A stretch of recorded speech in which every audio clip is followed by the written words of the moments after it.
अगर मैं आपसे पूछूं कि दुनिया का सबसे बड़ा रीजनल ऑर्गेनाइजेशन कौन सा है तो आपका आंसर होगा नेटो, लेकिन ये आंसर सही नहीं है। यूरोपियन यूनियन भी इसका सही आंसर नहीं है, बल्कि इसका आंसर है एससीओ यानी शंघाई कॉरपोरेशन ऑर्गेनाइजेशन। और मैं आज आपको इसके बारे में वो सब कुछ बताने वाला हूँ जो आपकी एग्ज़ाम के लिए बेहद ज़रूरी है। तो आइए समझते हैं आखिर एससीओ क्या है। शंघाई कॉरपोरेशन ऑर्गेनाइजेशन यह एक यूरेशियाई राजनीतिक, आर्थिक और सुरक्षा से संबंधित संगठन है जिसमें फ़िलहाल 10 देश शामिल है। अब आप सोच रहे होंगे कि इसमें ऐसा क्या खास है जिसकी हम बात कर रहे हैं। दोस्तों, ये संगठन इतना बड़ा है कि यह दुनिया की 42% जनसंख्या को रिप्रेजेंट करता है, यानी हर 5 में से 2 लोग एससीओ से किसी न किसी तरह से जुड़े हुए हैं। अगर एससीओ की शुरुआत की बात करें तो 1991 में जब सोवियत यूनियन टूटा था तो मध्य एशिया में बहुत सारी समस्याएं सामने आई थी। आतंकवाद, धार्मिक चरमपंथ, सीमा विवाद ये सब बढ़ने लगे थे। इसीलिए 1996 में पहले शंघाई 5 बना, जिसमें चीन, रूस, कजाकिस्तान, किर्गिस्तान और ताजिकिस्तान शामिल थे। फिर 2011 में उज्बेकिस्तान भी शामिल हुआ और बना एससीओ संगठन। आज के एससीओ में कुल 10 मेंबर है।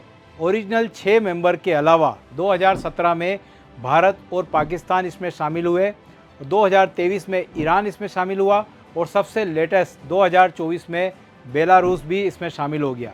और दिलचस्प बात यह है कि जैसे नेटो मेंबर भी डायलॉग पार्टनर है। अब समझते हैं कि एससीओ काम कैसे करता है। तो सबसे ऊपर होती है इसमें council of heads of state, ये सुप्रीम बॉडी है। फिर आती है council of heads of government, यानी कि प्राइम मिनिस्टर की काउंसिल। 2 परमानेंट बॉडी है और एक सेक्रेटरीट इसका बीजिंग में है, और दूसरा रीजनल एंटी टेररिस्ट स्ट्रक्चर जो कि ताशकंद में स्थित है। Regional anti terrorist structure means RATS का काम होता है आतंकवाद से लड़ना। अगर एससीओ को भारत के नज़रिए से देखें तो भारत के लिए एससीओ बहुत महत्वपूर्ण है। पहला इसका कारण है एनर्जी सिक्योरिटी। मध्य एशिया जो कि तेल और गैस से भरा हुआ है, और एससीओ के जरिए हमारी इन रिसोर्सेज पर बेहतर पहुंच हो सकती है। दूसरा एक और कारण है टेररिज्म से लड़ाई। RATS के थ्रू हम आतंकवाद के खिलाफ कोऑर्डिनेट कर सकते हैं। तीसरा है कनेक्टिविटी। मिडिल ईस्ट कॉरिडोर हो या फिर चाबहार प्रोजेक्ट के जरिए हमारी सेंट्रल एशिया तक पहुंच बेहतर हो सकती है, लेकिन चैलेंजेस इसमें अभी भी है। इंडिया का सबसे बड़ा चैलेंज अगर हम एससीओ में देखें तो वो है चाइना पाकिस्तान अलायंस, जिसमें सबसे महत्वपूर्ण मुद्दा है चीन का बेल्ट एंड रोड इनिशिएटिव।